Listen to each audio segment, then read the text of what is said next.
السلام عليكم ورحمة الله تعالى وبركاته. بسم الله والحمد لله الصلاة والسلام على أشرف المرسلين وعلى آله وصحبه أجمعين أما بعد. അത്യാദരങ്ങൾ നിറഞ്ഞ ഗുരുവര്യന്മാർ, സ്നേഹനിധികളായ കൂട്ടുകാർ, എൻ്റെ വാക്കുകൾക്ക് കാതോർക്കുന്ന സ്നേഹജനങ്ങൾ, സർഗസാഹിത്യത്തിൻ്റെ മനോഹരിത സമ്മാനിക്കുന്ന റിയലൈസോയുടെ സുന്ദരമായ വേദിയിൽ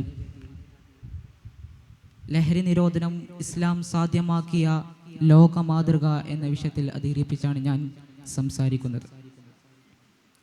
ഇക്കാലത്ത് അനുയോജ്യമായതും ജനങ്ങളിലേക്ക് ആവശ്യമായതും ഉൾക്കൊള്ളേണ്ടതുമായ ഒരു വിഷയത്തെയാണ് ഞാൻ ഇവിടെ കുറിച്ചിരുന്നത്.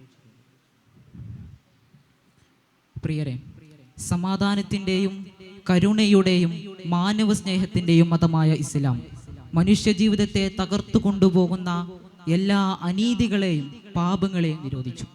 അതിൽ ഏറ്റവും പ്രധാനപ്പെട്ടത് ലഹരിയാണ്. ലഹരിയുടെ വ്യക്തിയുടെ ജീവിതം മാത്രമല്ല, ഒരു സമൂഹത്തിൻ്റെ ജീവിതം കൂടെയാണ് നശിപ്പിക്കുന്നത്. സത്യത്തിൽ ലഹരി ഒരു മൗനം പാലിക്കുന്ന കൊലയാളിയാണ്. ശരീരത്തെ ക്ഷയിപ്പിക്കുകയും മനസ്സിനെ കുലുഷിതമാക്കുന്നതും സമൂഹത്തിൽ കുറ്റകൃത്യങ്ങൾ വർദ്ധിപ്പിക്കുന്നതുമായ ഒരു മഹാവിഷമാണ് ലഹരി. ഒരു രാജ്യത്തിൻ്റെ സാമ്പത്തിക വ്യവസ്ഥ മുതൽ ഭാവി തലമുറ വരെ ഇതിൻ്റെ പിടിയിൽപ്പെടും. ഇസ്ലാം വന്ന കാലത്ത് അങ്ങ് അറേബ്യയിലുള്ള ജനങ്ങളുടെ ജീവിതത്തിലും മദ്യവും മയക്കുമരുന്നും ഒരു സംസ്കാരമായി ഉറച്ചിരുന്നു. പക്ഷേ ഖുർആനും നബി മുഹമ്മദ് മുസ്തഫ സല്ലല്ലാഹു അലൈഹി വസല്ലമ തങ്ങളുടെയും മാർഗനിർദ്ദേശങ്ങൾ വഴി ലഹരി പൂർണ്ണമായി നിരോധിച്ചു. യാ അയ്യുഹല്ലദീന ആമനൂ ഇന്നമൽ ഖംറു വൽ മൈസറു വൽ അൻസാബു വൽ അസ്ലാം റിജ്സും മിൻ അമലി ശൈത്താൻ ഫജ്തനിബൂ ലഅല്ലകും തുഫ്ലഹൂൻ. ലഹരിയും ചൂതാട്ടവും ശൈത്താന്റെ പ്രവൃത്തികളിൽപ്പെട്ട അഴുക്കുകളാണ്, അതിൽ നിന്ന് വിട്ടുനിൽക്കുക എന്ന സൂറത്തുൽ മാഇദയിലെ 90-ാമത്തെ ആയത്തിലൂടെ നമുക്ക് വ്യക്തമാക്കി തരുന്നുണ്ട്. തിരുനബി സല്ലല്ലാഹു അലൈഹി വസല്ലമ തങ്ങൾ ഒരിക്കൽ പറയുകയുണ്ടായി, അമിതമായി എടുത്താൽ ലഹരിയാകുന്ന വസ്തു കുറച്ചായാലും അത് നിരോധിതമാണ്. ഇസ്ലാം ലഹരി നിരോധനം ഒരേ ദിവസം കൊണ്ടല്ല സാധ്യമാക്കിയത്. ആദ്യം ലഹരിയെ കുറിച്ചുള്ള ബോധം അവരിലേക്ക് നൽകി. പിന്നീട് പ്രാർത്ഥനയ്ക്കിടെയുള്ള ഉപയോഗം നിരോധിച്ചു. അവസാനമായാണ് ലഹരി പൂർണ്ണമായുള്ള നിരോധനം പ്രഖ്യാപിച്ചത്. ഇത് സമൂഹത്തിൽ പെട്ടെന്ന് പ്രതികൂലമായി ബാധിക്കാതെ മനസ്സിനെ തയ്യാറാക്കിക്കൊണ്ടുള്ള ഒരു ഉത്തമ മാതൃകയായിരുന്നു.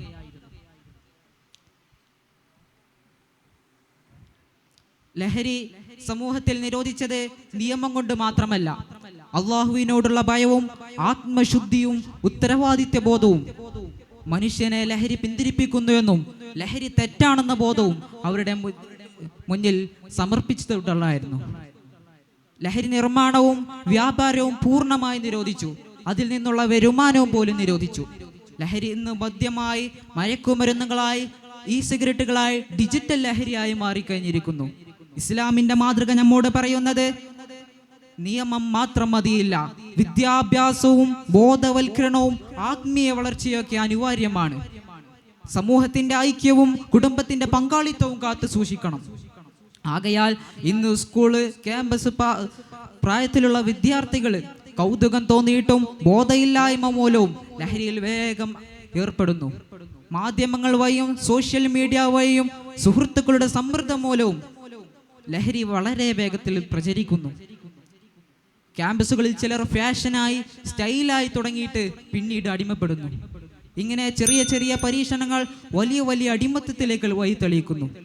ലഹരി ഒരു വ്യക്തിയുടെ ജീവിതം മാത്രമല്ല, ഇങ്ങനെ ഒരു സമൂഹത്തിന്റെ ജീവിതം കൂടെയാണ് നശിപ്പിക്കുന്നത്. ക്യാമ്പസുകൾ അറിവിന്റെ ക്ഷേത്രങ്ങളായിരിക്കണം, അതല്ലാതെ ലഹരിയുടെ വിപണിയല്ല. നമ്മുടെ കൈകളിലാണ് നമ്മുടെ ഭാവി ഇരിക്കുന്നത്. അത് സംരക്ഷിക്കേണ്ടത് നമ്മുടെ കടമയാണ്. നിയമവും വിദ്യാഭ്യാസവും ആത്മീയതയും ഇവ ഒന്നിച്ച് പ്രവർത്തിക്കുമ്പോഴേ മനുഷ്യൻ സ്വതന്ത്രനാകും.